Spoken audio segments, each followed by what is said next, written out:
Good evening and welcome to my garden.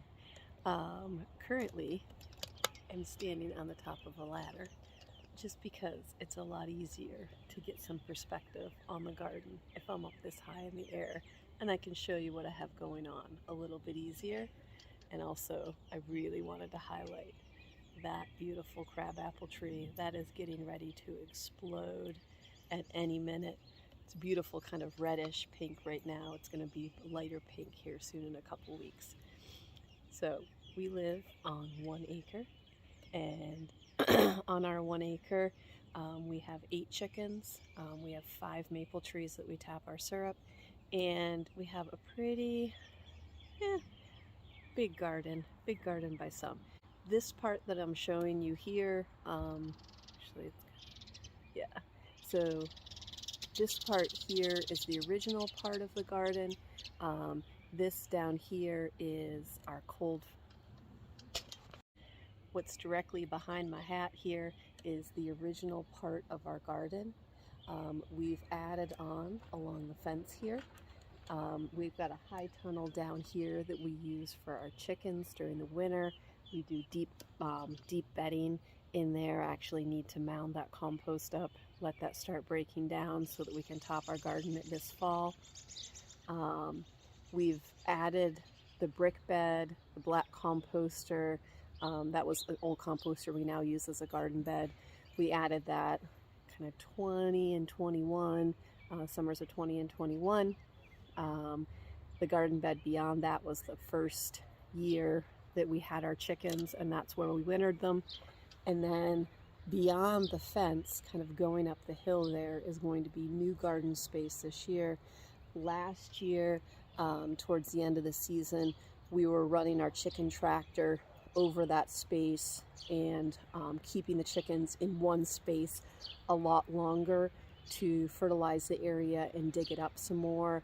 We did a couple layers of grass clippings over that space, along with having run the chickens on it a few times, and then we did a real deep bed of leaves. Now we're going to cover that, the rows, using actually our chicken feed bags. They're compostable brown paper, so we're going to cover the beds part, where we're going to plant, with that brown paper, just as another layer to try to get that grass from coming up through.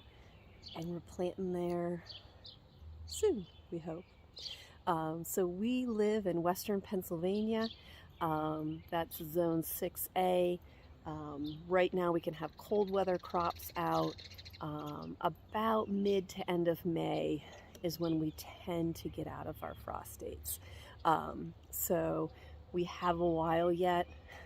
My peppers did too well inside and they're getting too big. There's no way that they can go out until sometime in May, so we're making it work. Let's go take a look at the garden. Okay. Do you ever do one of those things where you're like, this will work for now, later we'll do something better? This gate is that. We put this gate on our garden the first time we put a fence up, and we're like, at some point we'll fix it. It's still this piece of lattice that was left at our house, that was here when we bought our house, and a couple bungee cords as the gate. So far is working just fine. So let's turn you around, take a look. Okay. This first space here is where I had a cold frame set up, trying to get things started a little bit early. So we're going to have some baby greens in this first chunk. This is all saved seed from last year's lettuce plants. And then here we have a bed of radishes, again, saved seed from last year. And then I did pull some of the lettuce over here and spread it out a little bit in the back to let that get a little bigger. And we have a row of onions here. And then we've got some arugula that's getting rolling. It is really dry right now. I didn't water this morning because we were supposed to get rain this afternoon, and then we didn't get it. And then around 5 o'clock, my husband and I were working out here and we started getting thunder. So we're like, oh, we're gonna get a storm. We went inside. It sprinkled enough to sort of wet the concrete on the patio, but that's pretty much it. We really need a good rain. Tomorrow's supposed to be tomorrow evening's like 90% chance of rain. So I'm hoping nothing does as well for a garden as a good solid rain. You can water all you want, but rain does so much more. All right. Now here we've got some kale that overwintered, and that's getting ready to start to go to seed, or to start to blossom and go to seed right there, which I'm actually glad. Last year we had a lot of our brassicas, our lettuce, our radishes go to seed on us. It just was a weird spring. Everything bolted very quickly. And so we had a ton of blossoms. We also had some turnips that had overwintered, and I just let them go to blossom. And I really think it helped in general with balance, bringing in our beneficials, parasitic wasps, and those kind of things, because we had far less issues with cucumber beetles and squash bugs last year. So I'm glad I have a few things in the garden that look like they're going to be going, sending off flowers here pretty soon. I think one of the greatest things for the garden is trying to get balance of your everything. So when you're bringing in your beneficial insects that help control any pests naturally is fantastic. All right, let's keep going. Okay, so we've got, we did half a dozen cauliflower here. I have more plants. I'm trying to decide if I want to designate more space to that. We'll have to see there. And then I did a row of lettuce down the center, just because it should work. And then over here we just have, I just put some leaves there as mulch. That's our cold frame cover that blew off in a windstorm. Unfortunately, I think that's done, so I do need to throw that out. I'm trying to decide if we're going to actually replace that, or if we're just going to kind of go to another option. And then I'm just going to take you in here into our chicken run. They're currently out in their chicken tractor for the summer. So we've got our space here. Now this down here was really deep leaves. Look at how much they've broken that down. So all of this needs to be mounded up and wet down, along with out here. Now you do see, looks like trash, but it's not. I use compostable on the occasions that we use disposable bowls or plates. We usually get compostable bowls and plates. So those are out here.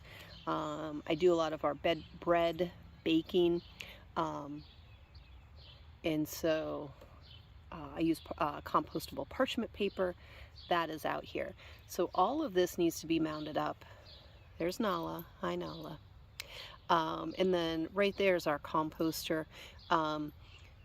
During the winter, when the chickens are out here all the time, we feed them our compost. We feed them all our food waste.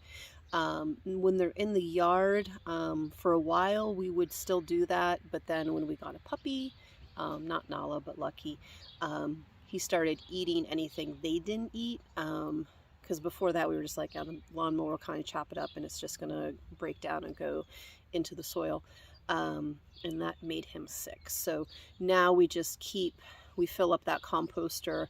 I'll add leaves in with that and grass clippings and that kind of thing, and then when the chickens are back out here, they'll pick through it, mix it back in with the compost and spread it out.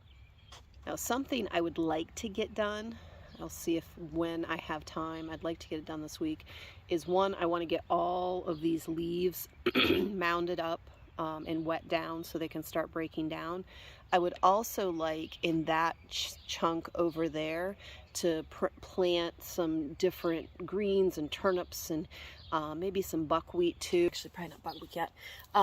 Because then when we do put the chickens out here, then they have some greens to eat. Just add some biomass, that kind of thing. So that's on the list to do. This might be our last winter for our Tractor Supply clearance chicken coop. We'll see. It's getting to the point where it's getting more and more difficult to move because the bottom's starting to break down more. Doesn't really owe us much. It's done. This is its 5th winter. So it's done well for us. We might be trying something else for our winter chicken space, but this space works fantastic for our chickens, and it makes absolutely amazing compost. I mentioned earlier we have 5 big maple trees along with a lot of other trees on our 1 acre, so we get a ton of leaves in the fall. Most of those leaves go on the garden or in here, and then, like I said, they break them down. There was a ton of leaves in here, and now they've just having scratched and pecked and walked on this all winter long.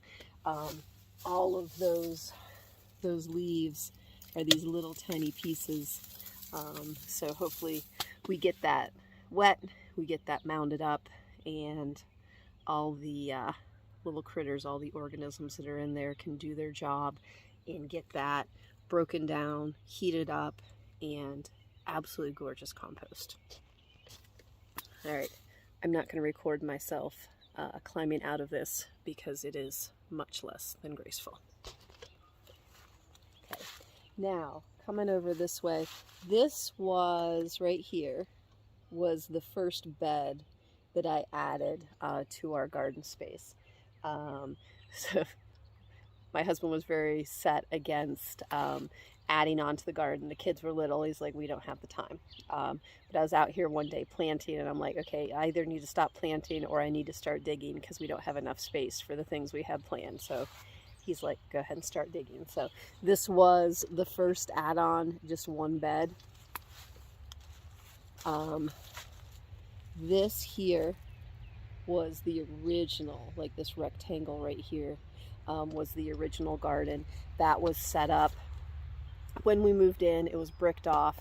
It was solid weeds, and we had to reclaim it kind of a little bit at a time as we were busy with small children and moving in. But the soil here is unbelievable. It's super soft. It's dark. I haven't done any soil tests, but that's kind of on the to-do list. So this bed right here is our broccoli. Now I published a video earlier about getting some sunburn on our plants. I do want to trim some of these leaves off, but I do believe they're going to pull through okay. I also need to get these covered. I have started seeing the moths around that lay the eggs that put a ton of caterpillars on our brassicas. We also have onions spread about in here. I have 3 or 4 different kinds of onions, a couple reds, a couple yellows. Trying to get to the point this year that we don't have to buy onions. So there's about, I would say, 320, 350 onions planted in the garden right now. That's just one of those things. It doesn't take a ton of work to put them up. You know, you can just pull them, hang them, lay them out on a plastic crate, let them cure, and then put them in the basement. So it's not quite like trying to commit to, you know, processing enough tomatoes or, you know, enough peppers or some things like that that are perishable that you have to take care of at a very certain time in a certain way, otherwise you're going to lose them. So I guess that's kind of my easy thing to be able to try to grow a year's worth of is onions. So that's what we're trying this year. We'll see. We may make it, we may not, but I'm curious if 300 is going to be enough. We'll have to see. Now our next bed here, now this begins the original part of the garden. We've got cabbage, also a row of onions down the center, and also today I planted a row of radishes on either side, because I think the radishes will finish before the cabbage is too big. I did an experiment. You're not going to be able to see results yet. Hopefully I'll be able to publish a video showing the change, but there's a little bit, I don't necessarily love the color that I'm getting in my cabbage leaves here. So I went through and I fertilized every other. We'll see. We'll kind of document as we go. And then down here, if you plant dill one time and you let it go to seed, you will never, ever, ever, ever, ever have to plant any dill again. This is all dill all through here. I am going to have to weed some of it out eventually. But right now we're just going to let it go. I've got some actually very sad looking chamomile over here. I noticed that it was pretty dry when I was out here before, but I thought it was about to rain. So I'm like, we'll just let the rain water it. And it didn't. So we're going to have to do that before we go in tonight. All right. Next bed past the cabbage. This is the last bed of onions I planted. Now I'm kind of experimenting, doing a couple different things. I did plant single onions. And I also planted them in groups of 3. This bed has kind of a combination. We started with single, in the middle we did groups of 3, and at the end we did singles again. So I've done it both ways. I'm kind of interested to compare in this bed. This is the same type of onion, it's a red onion. I'm kind of curious how the production varies. Like, are they going to be the same? Are the ones that I planted in clumps of 3 going to be a little bit smaller? And they may be the ones that I pull to use for cooking, or I might, like, if I can, just pull one and leave 1 or 2. We'll see.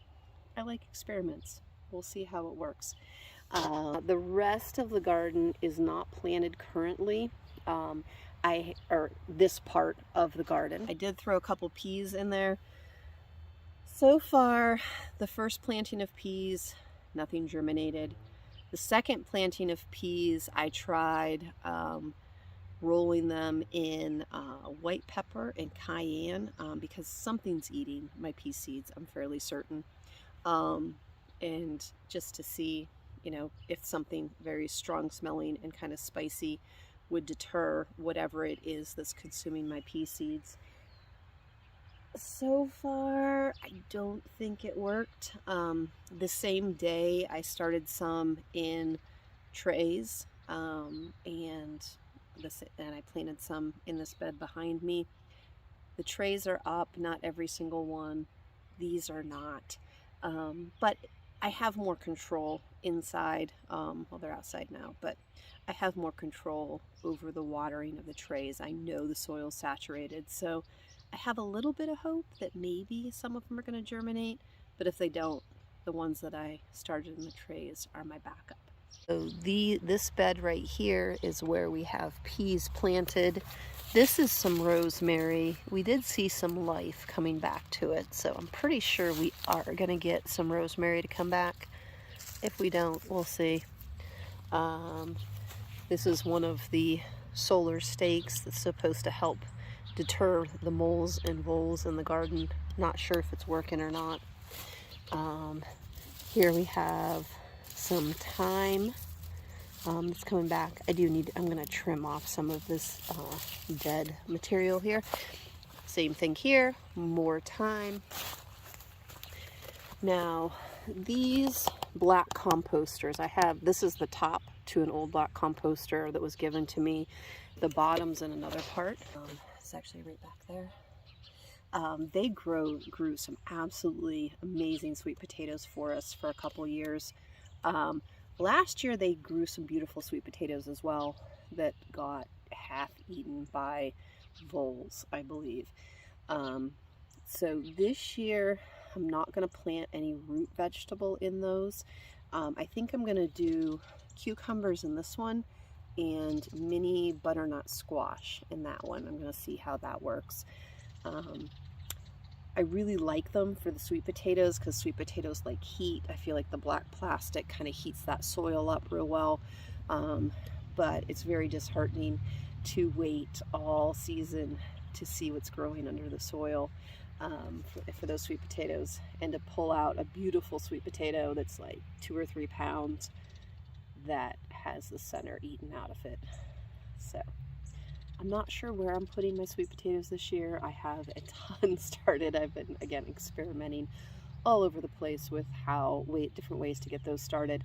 But I don't know where I'm planting them this year. We'll see. Now this first bed here, this is a turnip that has overwintered. And again, kind of excited. If you look right in the center, you can see there's a blossom getting ready to start in there. And that's the kind of thing that is just really good for the garden. I had an old timer years ago that just said, have lots of little flowers in the garden. They draw in your beneficial insects and help with balance in your garden. Now this is one of our beds. I'd added a little bit of this one a couple years ago, and last year we finished it just laying down some brown paper and some compost on top, kind of a no-till kind of deal here. This is kind of what got me to the point of getting to start that garden up there. My husband was somewhat opposed to adding on to the garden, but we got to the point where we have absolutely maxed the space that we can use inside the fence that we put up. So now we're going up the hill. We do need to get something around that before we plant. I'm actually thinking of maybe just doing several lines of electric, some low, middle, and high, until we kind of have things figured out. If we want to put the whole thing in a fence, like if we want to take down the fence we have here and expand it around that, or if we want two separate. So the electric fence would kind of be a better, like, just give us a year before we commit to the woven wire fence and that kind of thing. Here is our garlic. Let's turn you around so you can see that. We have 3 different kinds of garlic. Furthest away from us, over there, you can kind of see it's bigger. That's elephant garlic. Towards the middle is a type of garlic we have been planting for, well, as long as my husband and I have been together. And then closest to us is a spicy garlic that we planted for the first time last year. And then over here is this lovely flower. And I did not plant that. I'm not 100% sure how it was over here, because this space was yard space. It's like this right here was where the chicken coop was our first winter, and then this was their kind of pasture space. So I'm not sure where that came from, how it got here, but it is lovely.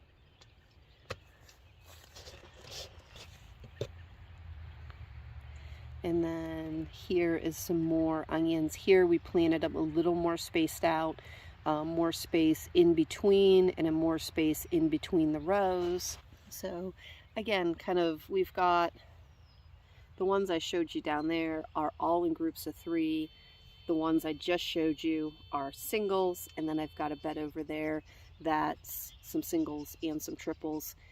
We'll see. Like I said, I like to kind of try different things in different places of the garden and just see the production. It's not a right, wrong, black, white kind of scenario. Sometimes you try different things and they work. Last year, cabbage, broccoli, cauliflower was a complete flop. I thought I had everything ready to go out, and I planted and it all burnt. I lost it all. And then I started some for fall because I wanted a nice cabbage harvest for the fall, because I wanted to do sauerkraut. It's just something like was so nice to have. The previous winter we had been able to harvest cabbage all the way till January, and cutworms like got all the cabbage, like every single, like I planted it and the cutworms got it, and then I planted it again, trying different things, and the cutworms got it again. And nobody had cabbage seedlings, and I was kind of to the point it was too late. So early garden, late garden last year, complete flop. In the middle was fantastic. see what this year holds. Sometimes it's not something we did or didn't do. Sometimes things just don't work out right, or sometimes we just learn something for the next year. All right, got one other thing to show in terms of growing. So this is just another garden bed that was added along the fence. Along the back here, I'm trying to decide what to do with this space. Okay, so all the way down here is a pretty wide bed along the fence. Let's see, garden year 2020, I had bales of hay on edge stacked the whole length. Some of them I had some space in between and filled in with leaves and compost, and we planted potatoes down in those hay and straw bales this whole length. So this bed was created by what was left over, like what broke down from all those bales of hay, all of those leaves and compost. But it's kind of an awkward space because it's so wide with the fence right there. So I try to not really stand, step, lean on my beds too much. Sometimes I have to, but I like to be able to work them from both sides and just reach in. And I've planted potatoes in this bed now 2020, 2021, and 2022. So there's 3 years. It doesn't seem like I should do another year, but that's just one of those things that's kind of easy to plant back here because you plant it and leave it be, and you don't really have to, you're not doing like daily harvests or anything like that. So I'm not sure what I'm planting back here. And like I said, it's just awkward space because it is a really deep bed that I can't access from the other side. So if you have any suggestions, leave that in the comments. Okay, let's see here. So this is the other base to the composter, and that's the one I think I'm going to do like mini butternut squash in. And then here is just a little bed of walking onions. This is one of those things. We got the Egyptian walking onion, and I think it was something you were supposed to plant in the spring or in the fall. I don't remember. It ended up sitting just on the counter for 6 months, a year, something like that. Like we just didn't get to it. We planted our garlic. We didn't get to these Egyptian walking onions. So I came out in the season that you're not supposed to plant them and just threw them in this little bed last year. And they have certainly expanded. There's some new ones in there. I do think I need to pick a spot and maybe move them somewhere else, add some somewhere. We'll have to see. So that space up there, I guess we can walk up and take a look at that space. We'll finish our garden tour up there and go from there. Hang on. All right, so this right here is our new space. It's about approximately 24 by 12. So I'm gonna make beds that are about probably 3 or 4 foot wide, and then like walkways in between. So I'm gonna have to kind of measure that out and see how I'm gonna lay that out. But I'm guessing I'm gonna have about 3 beds going the whole length this way. I'm not 100% sure what I'm planning over here yet. I always start to get a little overwhelmed trying to figure out where everything goes, and then I just start throwing things in, and it always ends up working out. So this is the new garden space. We have some work yet to do to get it ready. We're trying no-till. The soil's not been turned at all except for whatever the chickens scratched up. As we took them over this space multiple times, we'd let them sit in one space for a whole day. And I think we did like 3 rounds through that. So like they were on this space for 6 days on the chicken tractor, and then we move them off, and then we do another 6 days after they did the rest of the backyard, just trying to allow time for the manure to break down. And we kept it mulched, and I think it looks fantastic. I'm really excited to see what it does this year. And then I gotta look at that crabapple tree. figure go up and see. I'll just give you a quick I'll quickly show you our chicken tractor. At some point I am planning on doing kind of a here's how we keep our chickens and why, and our layout and that kind of thing. But right now let's just go up and see our 8 ladies here. They're probably in bed. Oh shoot, the water got tipped. I'll have to fix that. So here, it's getting really dark. I'm going to step away a little bit. There we go.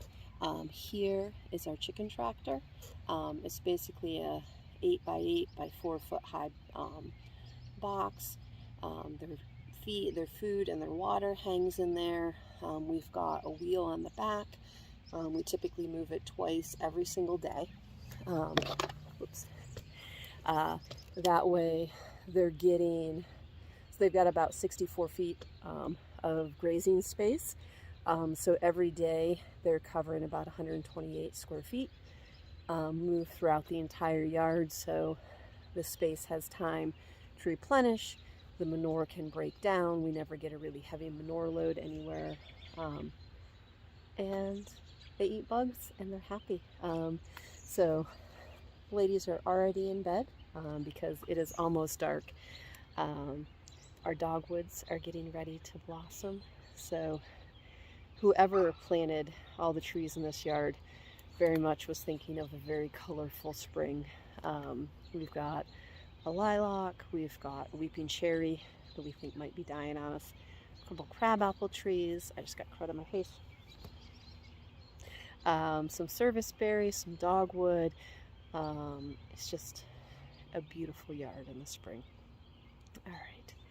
Thank you so much for joining us on our April garden tour / property tour, I guess. Thank you so much for joining us. We'll see you soon in another video.